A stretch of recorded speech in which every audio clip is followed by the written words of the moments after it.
Hey there, welcome to Artful Maestro.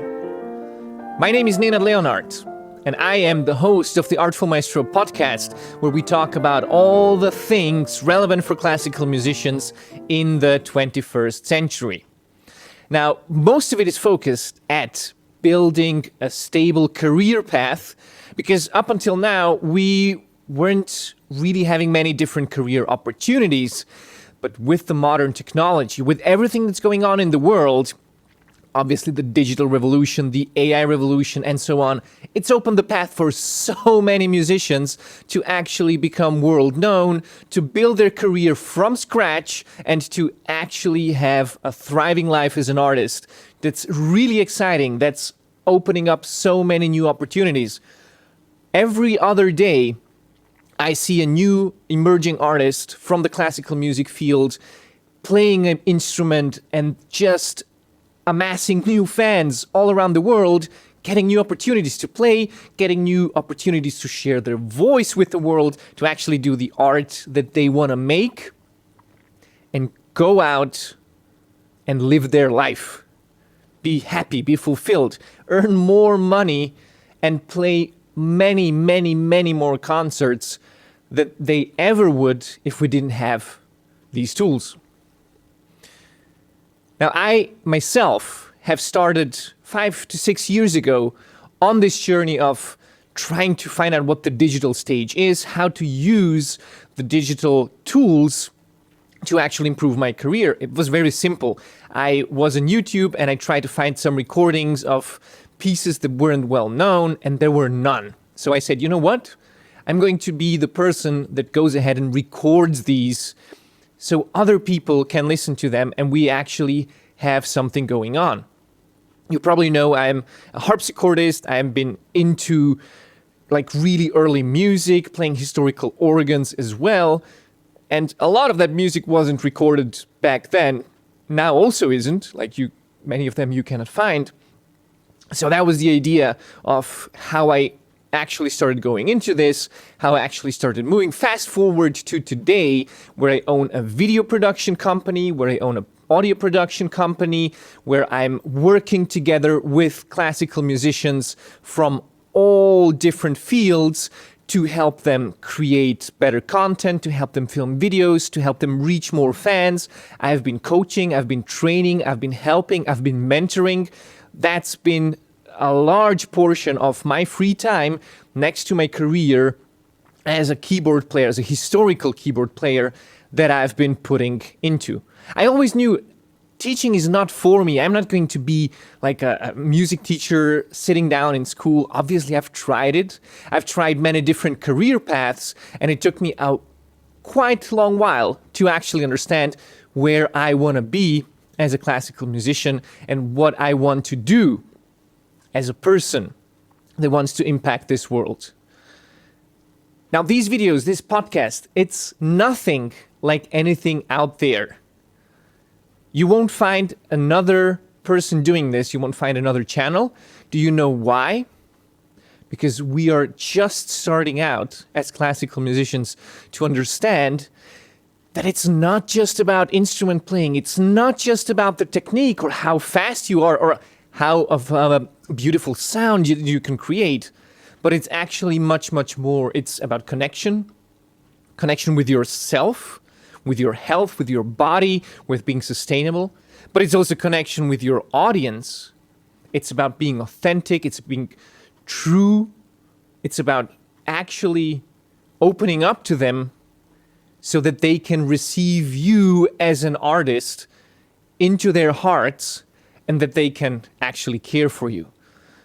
It's not like the thing that we had before, which is like a God complex and everybody needs to shut up when you're there and just say, yes, sir, yes, ma'am, yes, ma'am. It's much more direct, it's much more personal, it's much more beautiful. We actually get to play ourselves into the hearts of other people, and we can be much, much, much closer to them through all the technological developments that we have around, that it's just exciting. It's like having a ton of friends all across the world that kind of respect you, that love being around you, that, just want to see you succeed. And that's awesome. I've had the opportunity to have my profile grow over 70,000 subscribers in the last couple years, and it's just been a complete game changer for me. Like, people talk differently to me. People are much more careful to do the right thing. People are much more caring, also accommodating. They're interested in what I have to say, because now that 70,000 other people think that's valuable, they also think it's probably more valuable. So if you're a nobody, you kind of still are a nobody, and once that you get over a certain threshold, everything seems to change. This is just how we're wired as humans, and today we have this possibility of just going out, creating what you want to create, what you love to do, and people will receive it. And that's the beauty of it. So Artful Maestro is here to help classical musicians all around the world get this. All around the world to be who they want to be, who have an amazing amount of fans that support them, that buy their records, that fund their subscriptions, that just want to see them succeed. And I want to see you succeed as well, because I dream of a world where classical music means more and more and more to every single person. I dream of a world where everyone knows what classical music is and also listens to it. Not because it's the right thing to do, not because it's the only thing that's available, or like that's a sort of a prestige thing, but just because it's so beautiful and that there's nothing else like it out there, and they've discovered this beauty and they cherish this beauty, appreciate it to the fullest by listening to classical music. That's what I dream about. And I want to have as many people all around the world, especially young classical musicians, because you are the ones that are going to be the future. Especially you, just create these bonds with a new wave of listeners, with a younger generation that is going to just multiply and get to be more and more and more, to the point where everybody enjoys it. That's why we have Artful Maestro, and that's why I am giving you and your colleagues and everyone here all the best knowledge, all the best techniques, everything that it took me years and tens of thousands to accumulate, to learn. I did so many mistakes. I bought courses that were for nothing. I have been going down the wrong road for certain things, losing money on selling instruments in a bad time, or maybe buying gear that wasn't good, and then lost a lot of money just by doing these mistakes that I now want to help everybody prevent. So this channel is meant to be a resource for you to find anything that you want and anything that you need, and just be happy with where you are going to be, because you know you're on the right path, because there is someone who has done it before and who knows that it works, and who can help you go from A to B, because I believe in you as well. I've done some really stupid things back in the day, and I've done a couple really stupid mistakes. Sometimes I risked too much, and yet it was still possible.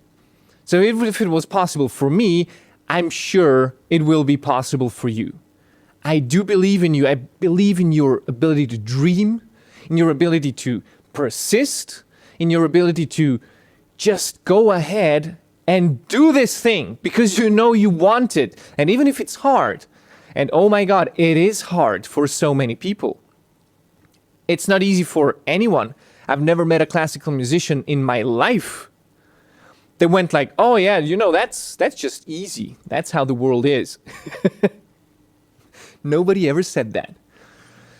So you know what is going on deep down inside, and that there's so much love for this music, and so much time and energy and sweat and tears spent into this thing. So make it count. Make it reach everyone and then some, and play into their hearts, establish this beautiful connection with them, and earn a sustainable living. Like, get more concerts, get more income, so you can do more of what you love to do. That's always been one of my mottos, to do as much of the things that I love to do, that I want to do, and sacrifice everything else. So I necessarily don't have the best paid jobs, but I have the jobs that are meaningful to me. I don't necessarily have a lot of savings. I actually have no savings at all, because I'm reinvesting everything in my business, in my company. I'm reinvesting into my instruments, into my music library, into my knowledge. I'm spending everything because I believe in the cause, and I'm moving forward in it, with it. So you need to have that belief. You need to know where you want to go, because if you have it, it's going to be possible. Today, I want to talk to you about all the different kinds of careers that we can have as musicians that are like directly correlating with classical music. And they're very near. And they're maybe not like exactly the thing that you want to do, or maybe they're exactly the thing that you want to do. I've tried out very many of them, actually. When I was compiling the list, I found out that I was covering pretty many of these bases that there were around. And what I also found is that through that, I have a first-hand experience of how it feels like, how it is, what it takes, and I can help others understand this before they even need to go down that road. So there's like 20 distinctly different career paths that you can take as a classical musician today. And now we are going to look at those, how you can take your skills, your knowledge, your artistry, and monetize it so that you can have a sustainable income and live a good life.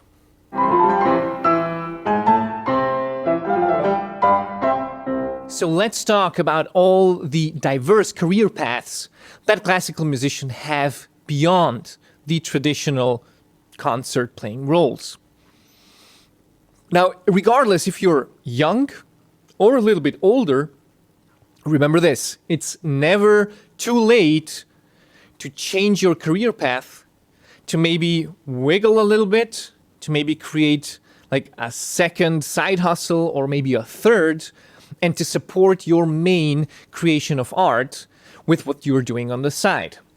Truth be told, whatever you want to create, like your art, the reality of the situation is it's probably not going to be funding you with all the money that you need. Very, very few people can just create art and do nothing else in their life and live off of it.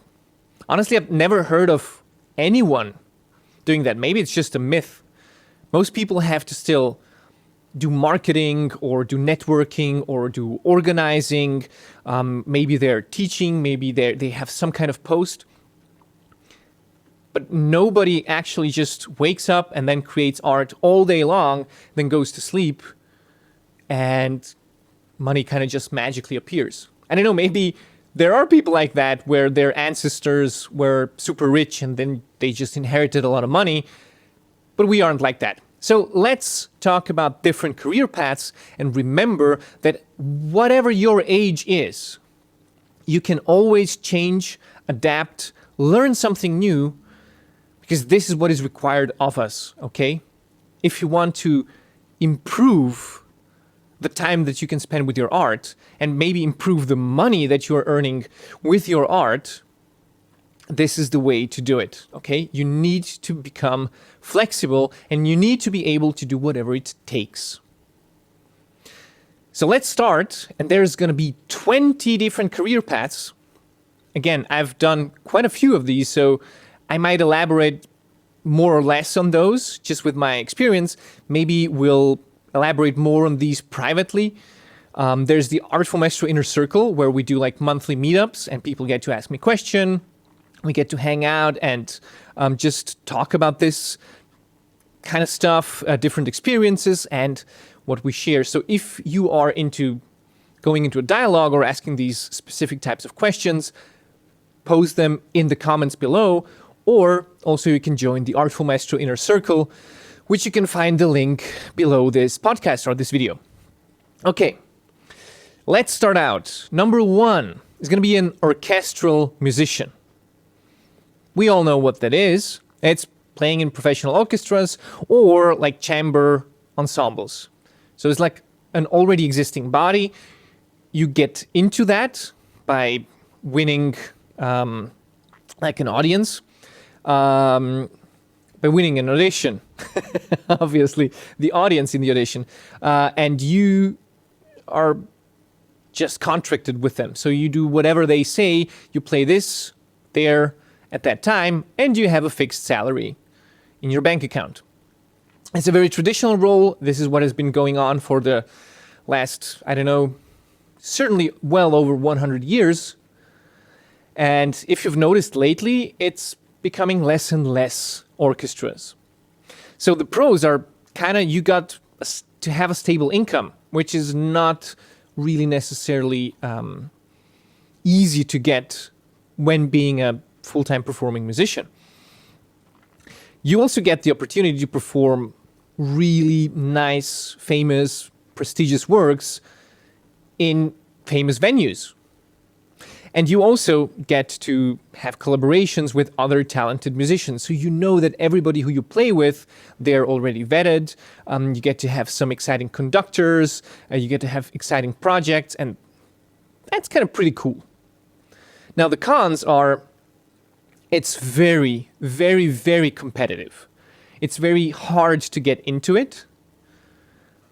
And once you're in there, you have very limited creative freedom. You always have to do what is asked of you. And you can be creative in those bounds, but that's very, very, very little. You're kind of being dictated by whatever is on the menu. And also, you have very long and irregular hours during concerts, during rehearsals, and during tours. So that's not necessarily the best thing that you want to have happening if you, let's say, want to create a family and have a stable relationship with someone, have some kids. That's going to become like pretty tough. Then you have the possibility of becoming number 2, a solo performer. That's a very exciting one, where you get to perform as a soloist with orchestras, or just do recitals, or you get invited, from festivals, many different things that can extend to you an invitation, and then you go and play for them. Now, it's really cool because you have artistic independence. Oftentimes you can do whatever you want, you can create your programs, you can create your recordings, and then it all kind of becomes very efficient. You get a lot of recognition, also from your peers, and it's a potentially higher income than being just an orchestra musician. Also, you have a lot of flexibility to explore like niche repertoires or innovative projects, so you can basically do whatever you want within certain bounds, right? I know that there are festivals and organizers who expect you to play certain things, so you always have to negotiate with them. And obviously, like with an agent, everything that's going on there. Now, the cons are definitely an unpredictable income. let's say you get out of fashion, or even worse, like kind of get canceled for something stupid that you did or that you said, you're like gone. Nobody wants to sign you. Nobody wants to do anything with you. And I know of a lot of people who went through a very uncomfortable phase in their lives, especially now also with COVID happening not so long ago. A lot of soloists really had issues staying afloat. That was just a very, very bad time for everyone. And then you not having anybody kind of responsible for you, you're responsible for yourself, that can take a high toll. Some intense competition out there. That's another con. Like when you are performing, there's a lot of other people that are doing the exact same thing and that are kind of your direct competition. So unless you keep performing at a high level and you bring people to the table, you're not going to be as interesting for the organizers the next year. You have to maintain a high profile at all times, and that can be pretty strenuous. Also here, you have extensive travel demands. So again, if you're looking into founding a family, having a more or less normal family life, that is going to be less of a possibility. Let's go to number 3, which is a music educator. That's teaching schools, universities, conservatoires, private schools, whatever it is. It's a pretty nice steady income job and also security. Like even the academic roles, that's pretty nice. It's also kind of rewarding because you get to work with young people and you kind of get to nurture future generations to come. Also, you have a lot of flexibility with private teaching. So if you are, again, that's less of a stable income, but if you are a private teacher, you get to do your schedule yourself. So if you need to take some time off to do like a project or go on a tour or something, that is very easy to do when you have private students. Now, the cons are balancing administrative duties with teaching and also whatever else you do besides this as a musician. Oftentimes I hear some of my friends, they are a lot into teaching, that this is their main source of income. And I hear about the negative sides of it, like when they have to talk to the parents of the students, when they have to create new time schedules, how complicated everything can get. And instead of actually working with the students, they're doing long hours by trying to plan it all out and always do these kinds of exceptions because, again, there's a lot of exceptions. Everybody does their own thing. So it's always kind of time consuming and changing. And there's the next part, like the time commitment you have there. It can leave very, very little room for personal practice. I know of people that have stopped practicing completely altogether because they are teaching so much and they are just drained after such a day that there's no way that they even want to practice. The smarter ones, they get up super early in the morning and then they get in their practice before their teaching routine. But again, there's not much time. And if you want to do anything else beside that, let's say do some sports, go to the gym, or even just hang out with friends, it can become pretty tough keeping it all together. And when you're a private teacher, your income isn't as stable. It can fluctuate pretty much depending on your market value, on your marketing skills, and how many people are interested into what you're giving them. Let's go to number 4, which is the composer and arranger. I knew quite a few composers. Actually, I still know quite a few composers. And I dare to say they're quite successful because they're getting projects requirements on a regular basis. And depending on where they are, like it's usually other people getting grants so they can pay them to do the work. It's a pretty nice way to earn some money, not as a main income, but as a something on the side it can be quite lucrative depending on your market value. Again, like the pros are creative freedom and even potential for royalties. Like if it gets to be really famous and played by many different people, you always get some royalties because you wrote it. That's pretty cool. You also get opportunities to work across multiple styles and genres. So even if you want to mix it up later a little bit, that's pretty nice because you can always have the freedom as a composer to create new crossovers, new styles, anything that kind of feeds your creativity, right? And there is somewhat of a growing demand for original compositions in media. If we talk about, let's say, Netflix and other streaming services, there's a lot of video, film, show production going on. And I actually have a good friend that is in the film composing business. And there's a lot of work around. Not all of it is very well paid, but you have these great opportunities to score some amazing movies and to work as an assistant or as an arranger or whatever. So it is a very exciting world that you can be part of if that's what you're into it.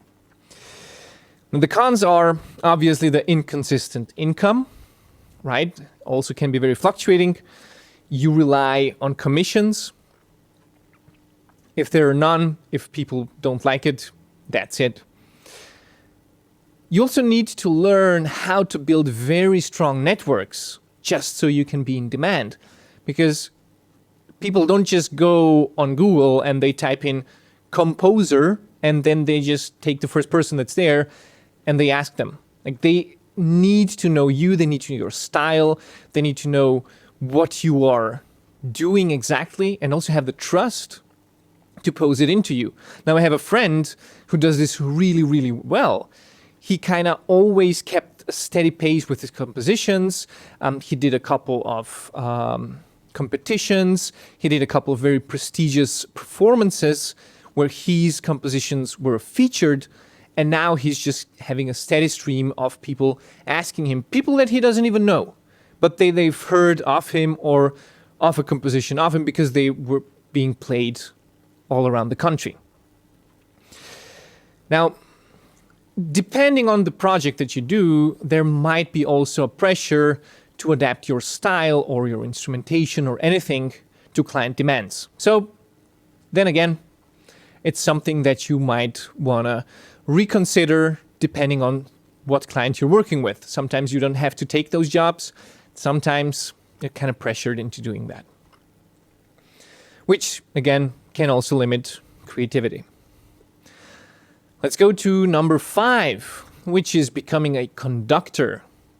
Now today, there are more and more conductors coming from every kind of field from classical music. So it isn't like it used to be that only one type of person can become a conductor. But now we're looking more into the diversity, people coming from different instruments, even from singing, and just having different forms of expression, which I think can be very, very exciting. The pros are having a central role in shaping musical interpretations. You really get to be at the center of it all and kind of take a lot of decisions. You have opportunities to work with diverse groups and repertoires, and I mean, the better you are, the better the musicians are going to be that you work with. And also, it's a pretty high-profile job, and there's quite a lot of prestige in the field. Now, the cons are a very, very intense competition for these positions. I have a couple friends that are doing conducting, and they even won a couple competitions, but it's very hard to get to an actual place where you get to have a stable income and where you get to be asked over and over and over again. That's also a very demanding travel schedule, rehearsals, concert tours, and you need also to be able to put it all in the same calendar. Like if you're a freelance conductor, which many are, it's kind of really, really tough to say yes to one thing and knowing that you will have to say no if maybe something better comes along and you have a clash in your calendar. So that's also something to consider. Obviously, when you have an agent, it's easier, but also then taking all these decisions can be quite strenuous. And I know of a couple very frustrating moments for people. Also, sometimes they took this better opportunity, but then they had to cancel like the not so good one, which in turn they got pretty pissed about, and then they never asked them again. So you see, there's also a lot of politics that you have to navigate when doing such a job. Also, there's just a very high stress level because you are the person in charge. And so there's a very, very high expectation for your performance, and there's a lot of pressure. I even remember seeing a couple concerts where the conductors kind of didn't live up to the task, that they didn't get the respect of the musicians from the orchestra, which was pretty hard to look at. But again, that's kind of what happens. So if you want to be in that field, you need to have very thick skin and to take responsibility for everything. Let's go to the next one, number 6, which is maybe almost the opposite of this. It's a music therapist. So that's using music to support an individual's emotional, cognitive, or physical well-being. Now, I have always been fascinated by music therapy, and I think like even going to concerts or listening to music has some therapeutic value already. Like I always or almost always feel better when listening to music. And I've also talked to a music therapist once where she told me like that actually people who, let's say, get into an accident, they get like a speech impairment or something, like when the center for speech is damaged in the brain, let's say through an accident, people go to music therapy so that the brain can develop a new center for speech in the brain. And that's actually done through music. So music is kind of very elemental for us as human beings in our communication. And I think that a job as a music therapist can actually be quite rewarding if you're the person for it. That's the pro. It's very meaningful and also impactful work. I mean, can you imagine being somebody who helps a person learn to speak again? That is very, very emotional. It is a growing field with increasing recognition. Okay, a couple decades ago, people maybe smiled at it, didn't think that it was very serious, but more and more we know that there's a lot of things that can be done. And I have had people come up to me and tell me about their music therapy experiences and how profound they were for them. So this is actually real. And the opportunities that arise from doing this, they are very much outside of traditional classical music setting. So here, maybe it's not about being perfect, practicing something till it's dead, so to speak, but you actually get to work with people on direct expression and expressing themselves. And I feel like there might be much more that gets to the actual core meaning of art than there sometimes is in a concert setting. What do you think about it? Well, let's talk about the cons. This requires additional certification or training, and this can take a couple years. to have happen. So depending on what kind of person you are, where you're right now, and if you even have time or money to invest, maybe that's not the thing for you. And maybe you can see yourself doing that in the future and you're willing to invest. Then it may involve some emotionally very challenging situations. So unless you're up for the task of genuinely wanting to help people, I don't think that's a job that you can just do for the money. I don't think that you can just go in there and expect to be distanced from it all. I think this is really about establishing connection. Again, because it's a therapeutic thing, it's really going to go deep, and it's about relationship. So you need to be up for the task. Also, it's usually a lower salary compared to performance roles. Now, it depends. Here in Switzerland, for example, there are certain places where you get kind of paid by the health insurance directly, so not by the people. So you can actually charge a little bit higher salary for that. And that could be interesting. I don't know how it is in other countries. I haven't gone into that. I just know from one music therapist that there is this possibility to do. So maybe as this field develops, we're going to have more and more opportunities in there. Number 7 would be the digital content creator.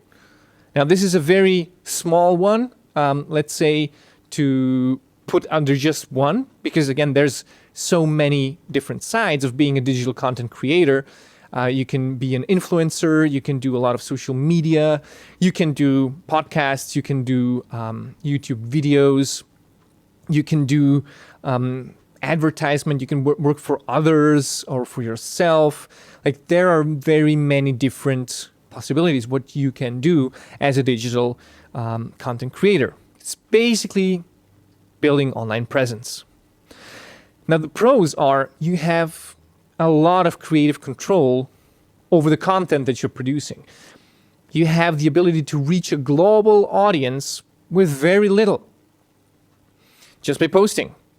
And there is a lot of potential for diverse income streams, like ads, like sponsorships, like merchandise, you name it. Diversifying your income, that's what most digital content creators do.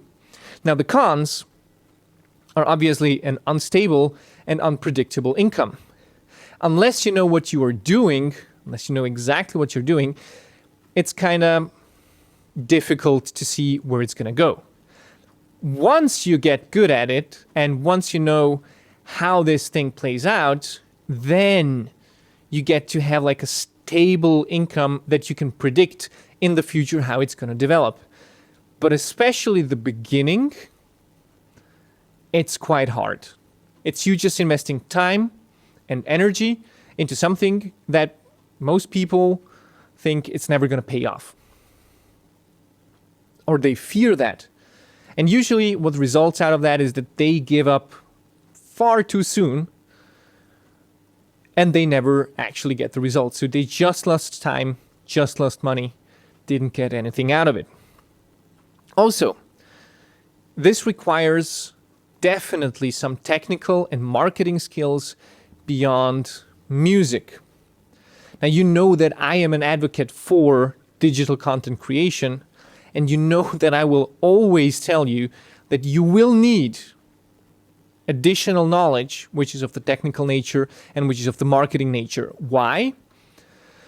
Because unless you are the lucky one that has won the lottery and has won this audition, and you have a team of marketers and agents and everybody around you who is going to do that work for you, you have no chance of surviving in the landscape of classical music unless you know who you are, how to communicate, how to use different tools. Like, if you want to stay in your room closed off from anything else, that's on you. Like, you need to take 100% responsibility for yourself that you're not going to earn any money with that. Let's move to number 8. which is an arts administrator. So these are people that are managing organizations like orchestras, like festivals, or even arts foundations. So they get to kind of decide where the money goes. Now, the pros are stability and opportunities for leadership. You get to take a lot of decisions, and you get to kind of directly shape the world and the artistic world of what's going to go and happen. I have a very close friend, which was also my former piano teacher, who is founder of a music festival, and he's founded many different projects. He's also working on new ones, and I get to experience that all firsthand by helping out, by being part of it, by supporting them with my knowledge in tech and everything that else I could offer. And so here, I got to experience firsthand how it is to be an arts organizer. I also have another friend who created an orchestra and a whole new festival out of nothing. Like, there was a vacuum in her region, nothing going on. So she just started calling up musicians and, hey, you want to come together and let's try and find this thing together. They organized it, they got the funding, they got support by the state, and now it's like a huge thing that's happening regularly just because of a person having an idea. And she had no prior experience with organizing. It just came out of, let's do this, let's figure it out, and we'll learn along the way. You know, it doesn't have to be perfect from the beginning, but we'll just do our best, and we'll see that it matters. And it mattered. It's really awesome. There's a lot of influence on the classical music landscape that you have, and you get to kind of invite the people that you want to have there. Like, once you start managing or you start organizing. I've also organized a house concert series. Was well over 30 concerts before the pandemic and also after the pandemic. So I also organize a lot of my own concerts outside of that. And I know what it means to be taking care of all the details. And you will very quickly learn that you cannot do it all yourself. You need to be able to delegate. You need to be able to talk to somebody and see what their strengths are, how they can support you, and then just let them have a piece of the cake. Like, invite them into the group. Hey, come on, let's do this. What are your strengths? What do you want to do? And then let them do that. And that's kind of the power of being able to organize, being able to manage, artistic management. Also, you get to network with kind of prominent figures in the industry. So depending on how successful you are, you also become interesting for other musicians that are kind of famous, right? So once that you have a big founding behind you, you have the foundations, you have the money, you have the system that's working. Now you're able to work closely with people who are at the top. And that is also a way how to go upward. The cons are there's much less direct involvement in playing. Like, if you do these things, you will notice that there's less and less time to practice, less and less time to play. So most of the time, people who are organizing something, they aren't necessarily involved in playing these festivals or these concerts. Sometimes they are, but usually it's not the same experience as if it was if they were invited by somebody else. It's just additional responsibility, additional stuff on your plate, and it is not as rewarding as it would be if you were just doing one or the other. It's a high-pressure environment with financial and logistical challenges and also responsibilities. Like, you are responsible for what's happening. If you fail, you have failed. You have to take the blame. But also, if musicians cancel on you, you still have a responsibility towards the ones that you're organizing it for. So if you have an audience coming, you need to have a plan B if, let's say, somebody falls ill. And these can be very challenging situations to navigate. Also, this often requires additional training in arts management. Like, very few people are actually talented, so they have this organizational talent inside of them, like they were born with it. Usually you need to learn the ropes, how everything works, how it doesn't work, what not to do, and so on. Let's move on to number 9. That's the session musician. The session musician is playing for recording projects, for commercials, as a freelancer, and the pros are a variety of work and flexibility, the opportunities to work in different styles. Usually you can even pick your styles, and also potential for good or very good pay in some markets.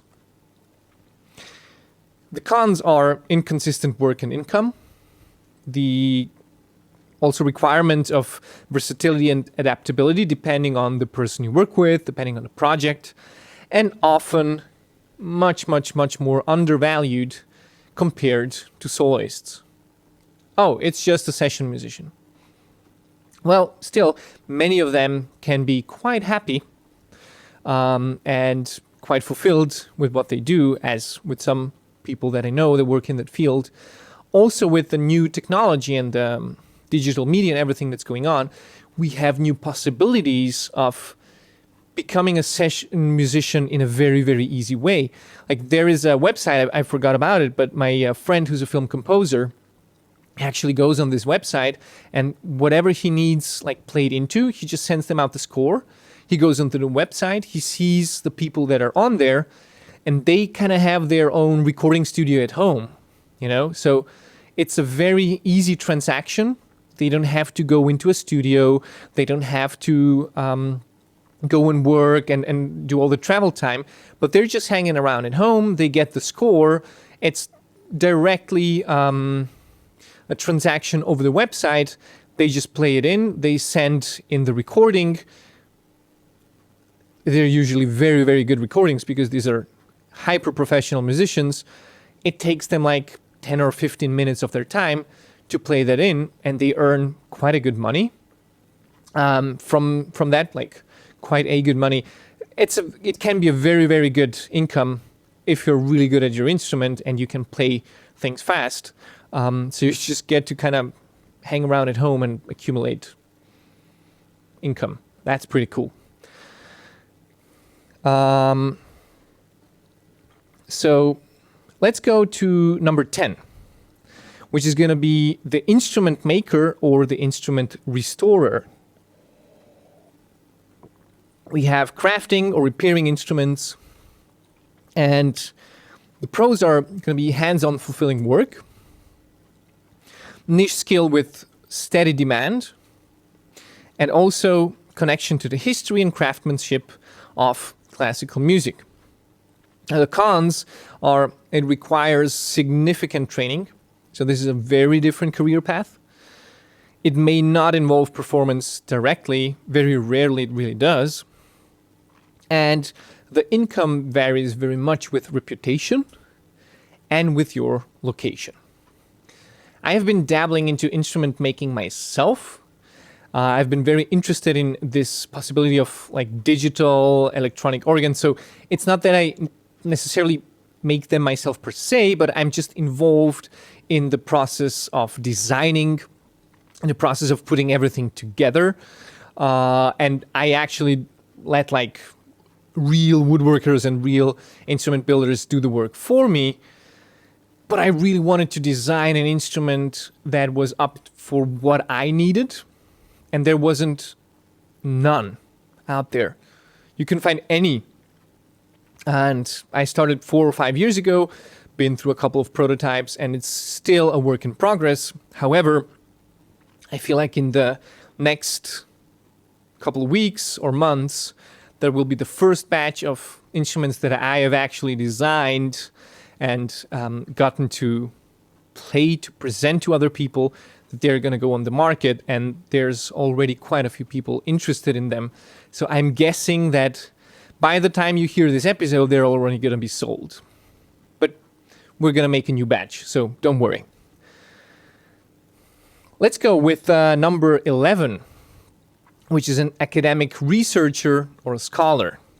So there, you're studying and publishing on music theory, on music history, on performance practice, and actually there's a lot of stuff still undiscovered, unpublished, uncatalogued, still a lot of jobs to do. The pros are intellectual fulfillment and opportunities to influence the field. You have some stable academic roles that can provide steady income, and you also have the opportunities to specialize in a niche. Now, the cons are it requires advanced degrees, like you need to have a PhD or something equivalent. There's a limited availability of academic positions, so not as easy to get into, and you may lack practical performance opportunities. Again, it's very much in the head and theoretical and less hands-on and practical. Let's go with number 12, which is the music marketer. Now, this person promotes artists or ensembles or institutions through branding, social media advertising, audience engagement. And this is a very in-demand field right now, but it is also a very difficult field to navigate because as a marketer, you usually have to work with artists who have no idea of marketing. Again, I'm speaking from experience. I've been helping artists market themselves. I've been helping them create projects that are actually working, or again, record videos that are supposed to do well. And so many musicians are not just bad marketers, they're kind of resistant to marketing itself, which is crazy. Like, they will always want to do the opposite of what works. I don't know about that, but let's hope that one day we arrive at the situation where this is not the case. Let's talk about that. So it's managing campaigns for albums, for concerts, or events. So this is actually at the core. Marketing is usually at the core if you want to earn money. And that's why I think if you want to do marketing, if you need a marketer, better to do that yourself. Like, learn to market yourself. Nobody's going to do it as good as you are. And also, you're not going to do it better than a person that can do it for themselves if they really know what they're doing. It's also about creating and maintaining social media strategies and analyzing audience data and developing target marketing. So the pros are growing importance of digital platforms, and this making it a high demand skill. It's also creative opportunities to shape an artist's or organization's public image. However, you really want to work with that on them. So it's not just dependent on what you want to do, but also who they are and what their demand is. Also, the flexibility to work freelance or for agencies or in-house. The cons, though, is required staying updated on constantly evolving trends and algorithms. This is changing every couple months or years, every couple months, to be honest. So, not the easiest thing to do. There's some high-pressure deadlines, especially for event launches. So, a lot of overtime. And also balancing artistic integrity with commercial appeal that can be quite challenging. Now, depending on who you work for, it's very easy. The decisions are straightforward. But depending on other people or target markets you want to go to, it can be quite a mess. So just keep that in mind.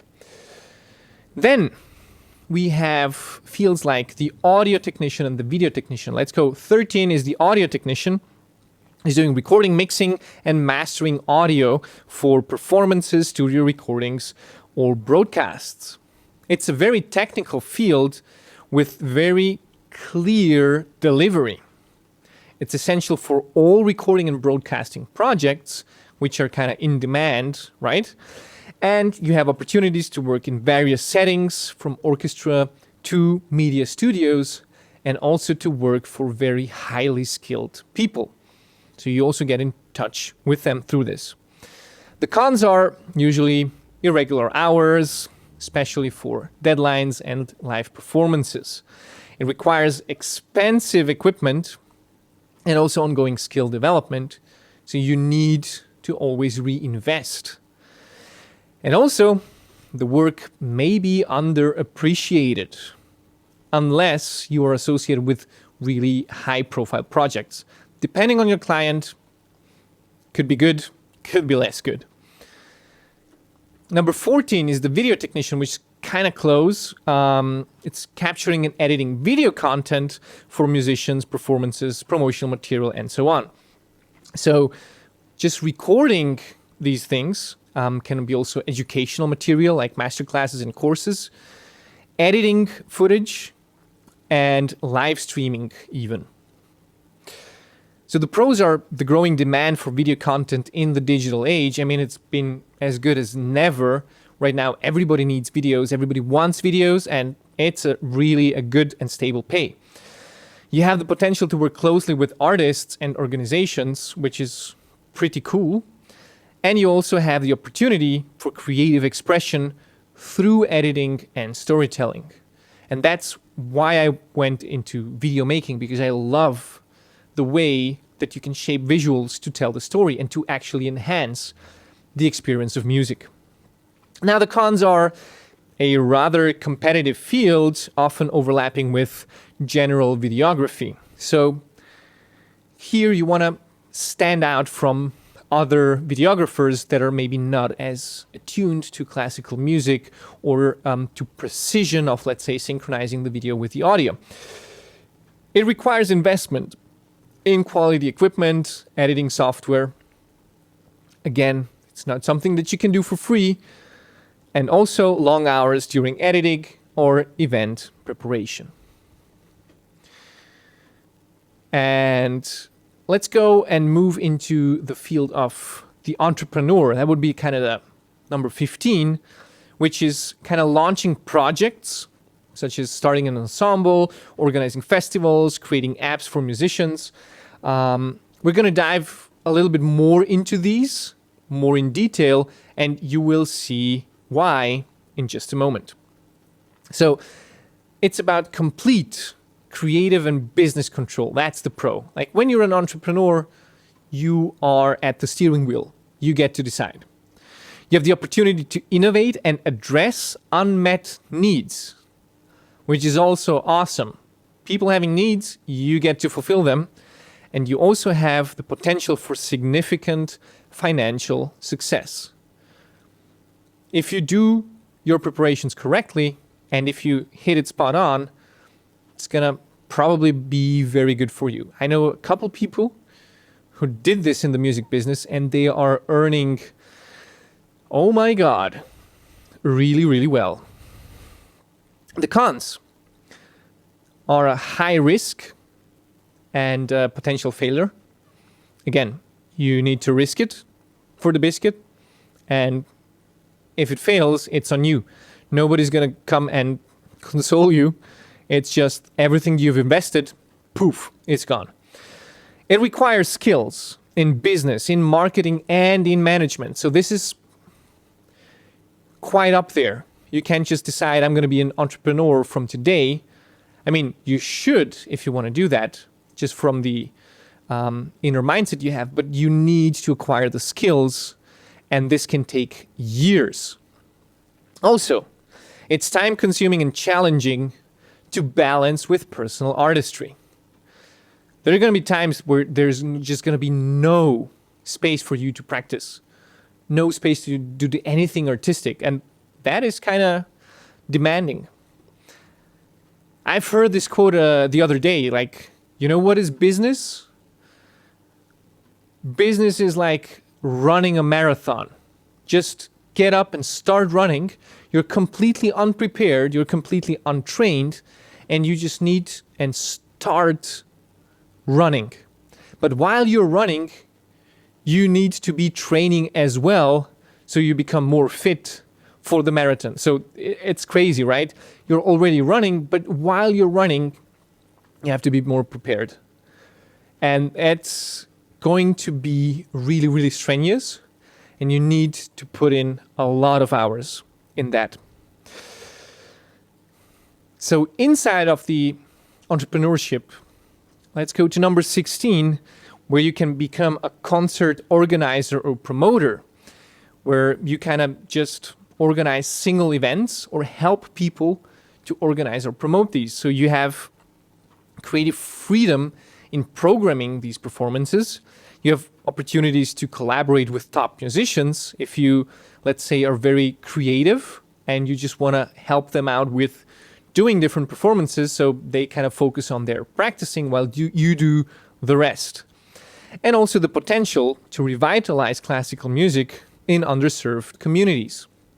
The cons are high logistical and financial risks, right? It also requires strong networking and organizational skills. You need to know what you're doing. And ultimately, your success depends on ticket sales and sponsorships. So again, there's a lot of marketing involved, a lot of asking for funding, and a lot of blood, sweat, and tears. Now you can move into the more digital space with number 17, which is to become an app or software developer that is specialized on music. Now, this could be tools for musicians, like practice apps, but also sheet music readers. It could be a specific, tuning software or something that assists you in your practicing, but also just like educational apps, right? So the pros are a very high scalability and global reach. It solves practical problems for musicians that they're having, and you get to have a huge passive income potential once that app is launched and ready to go. Again, the cons, you need technical knowledge or a collaboration with developers who kind of know what they're doing. So you need polished communication skills and also a basic understanding of how programming works. There's quite an intense competition in the app market as well. So unless you find something that people really, really need and are actively looking for but haven't gotten yet, you need to be super good at marketing. And also, usually you have high upfront development costs. So if you want to create something like that, be ready to invest. And you may have to be investing in something that isn't going to take off in the end. A lot of investors have had this happen to them, not just in the music field. You can also be somewhat of an educational content creator, which is related to this, right? You can create online courses or courses on apps. You can do tutorials. You can do subscription services, like, for example, Patreon, where you offer exclusive content for people paying you a certain fee per month. So the pros are being flexible to work independently. You get to scale with things like Patreon, YouTube, Udemy, and you also get to have fulfilling work by empowering listeners basically worldwide. The cons are that the initial time and resources investment is like crazy. You get to work for free for a long time before you get even some kind of traction. Also, it's quite time demanding to create high quality content, and you will have to learn a lot before it actually is going to be meaningful to other people.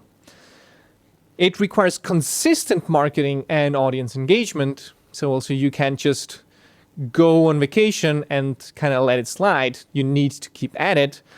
And your income depends on subscription numbers or your course sales.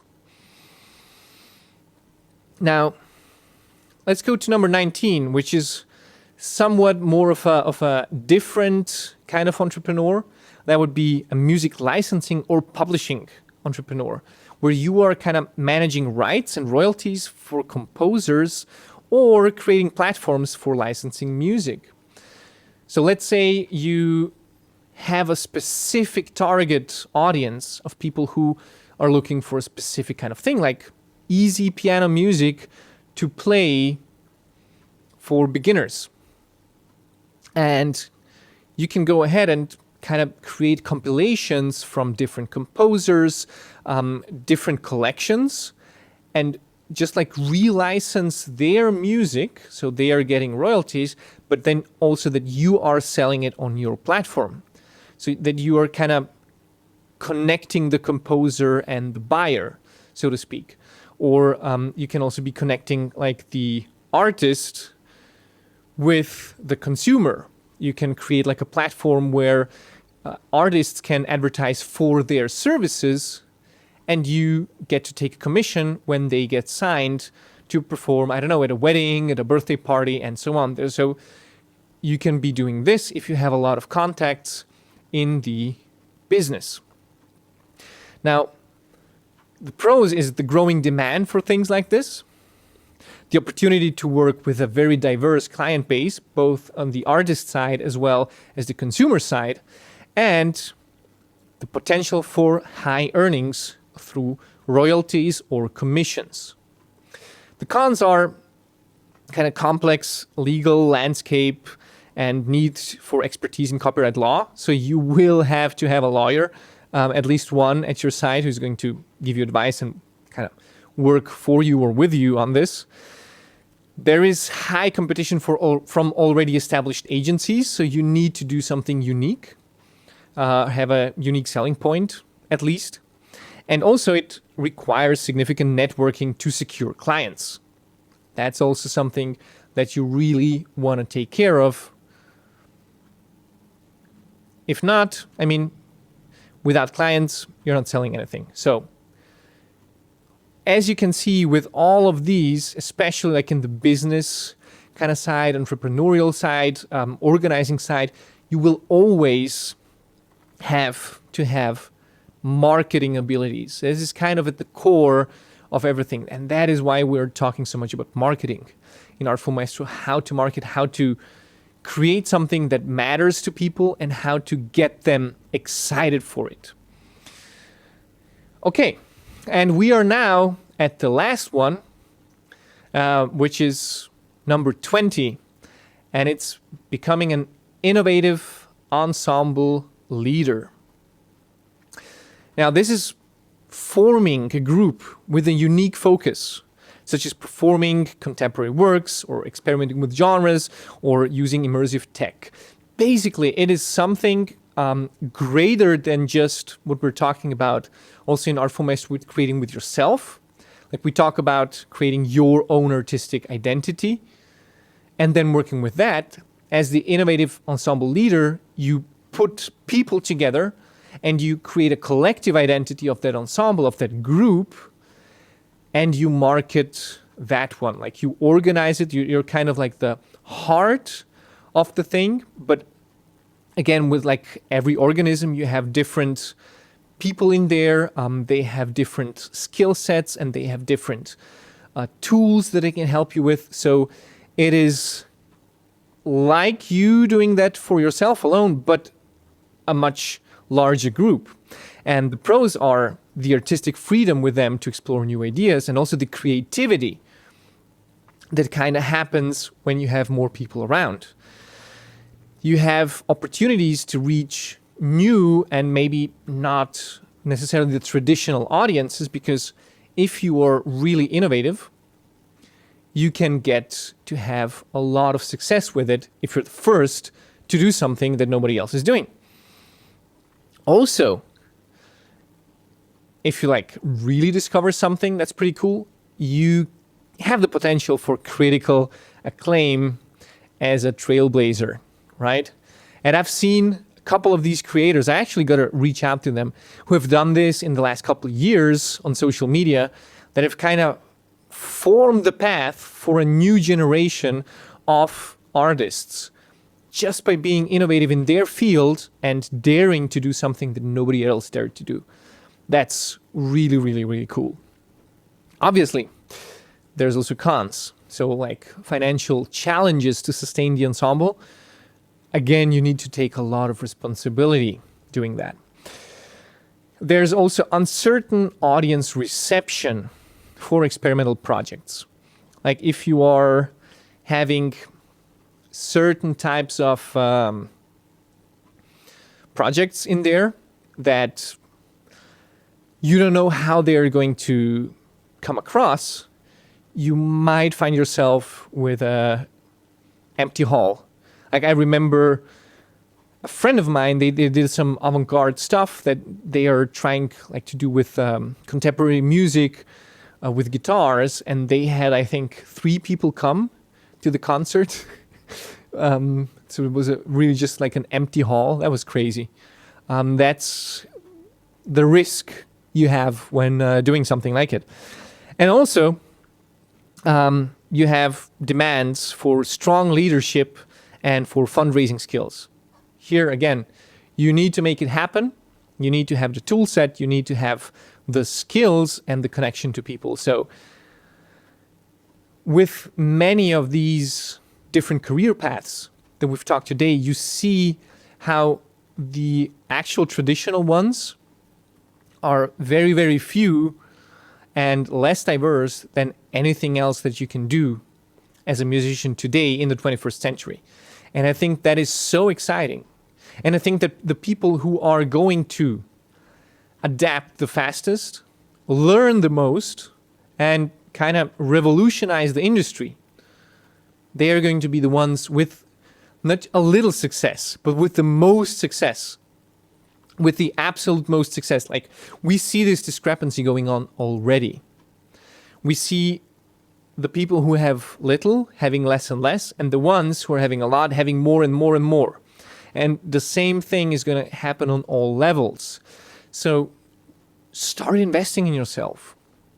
Start investing in learning all the new and necessary skills for you to be able to do whatever it takes. Because this is the only way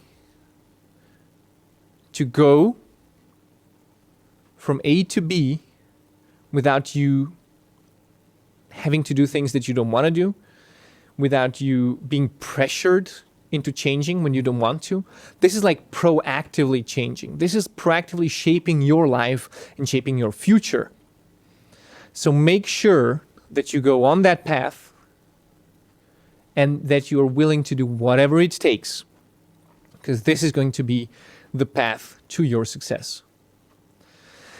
Now, thanks for tuning in. Thanks for listening. I'm really curious to know what kind of career path was interesting for you.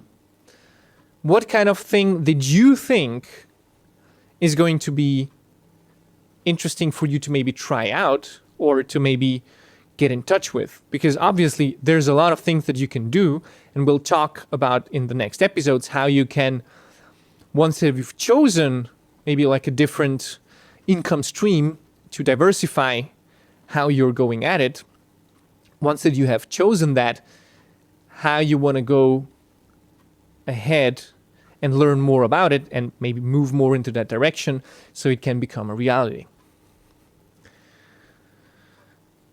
Okay, thank you for your feedback. Thank you for hanging around. I appreciate it. I appreciate you.